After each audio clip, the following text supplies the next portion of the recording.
নমস্কার বন্ধুরা, সবাই কেমন আছো? আমি আজকে বানিয়ে ফেললাম মোচার কোপ্তা। তো এটা আমি প্রথমে একটা মোচা নিয়ে নিলাম। মোচার এবার প্রত্যেকটা ফুলগুলো ছাড়িয়ে নিলাম। তো মোচাটাকে নিয়ে এইভাবে প্রত্যেকটা ফুল থেকে কিন্তু অবশ্যই আমাদের এই কালো শিরাটা যেটা আছে সেটা ফেলে দিতে হবে। আর এই কালো শিরাটার নিচে একটা সাদা অংশ থাকে, ঠিক মাছের আঁশের মতন, ওটা আস্তে করে উঠে চলে আসে, ওটাকেও আমাদের ফেলে দিতে হবে।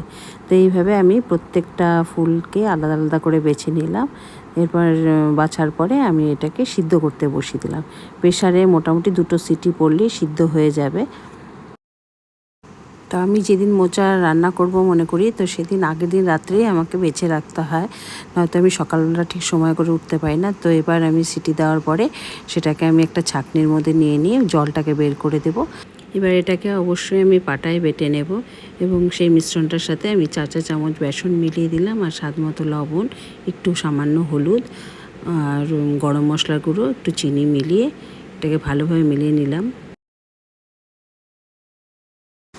আর আগে একটা আলু সিদ্ধ করে রেখেছিলাম, সেটা একটু গ্রেট করে ওর মধ্যে মিশিয়ে দিলাম। এরপর কড়াইতে তেল গরম করে ছোট ছোট করে বড়ার মতন ভেজে নিলাম।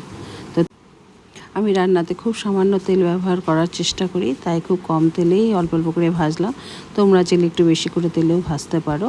তাহলে এটা আমি আগের দিন রাতে করে রাখলাম। এবার পরের দিন সকালবেলা আমি আলুগুলোকে কেটে রেখেছিলাম, পরের দিন সকালবেলা আলুগুলোকে ভেজে নিলাম। তারপর জিরা, তেজপাতা, শুকনো লঙ্কা সম্বার দিয়ে জিরা বাটা, ধনে বাটা, আদা বাটা দিয়ে ভালো করে কষালাম। কষে জল দিয়ে দিলাম। এবার সিদ্ধ হতে থাকলো। তা আলুটা সিদ্ধ হয়ে যাওয়ার পরে নামানোর আগ দিয়ে আমি বড়াগুলো দিয়ে দিলাম। তারপর ঘি, গরম মশলা দিয়ে ঝোলটা নামিয়ে নিলাম। তো নিরামিষের দিন তোমরাও এই রেসিপিটা অবশ্যই ট্রাই করো।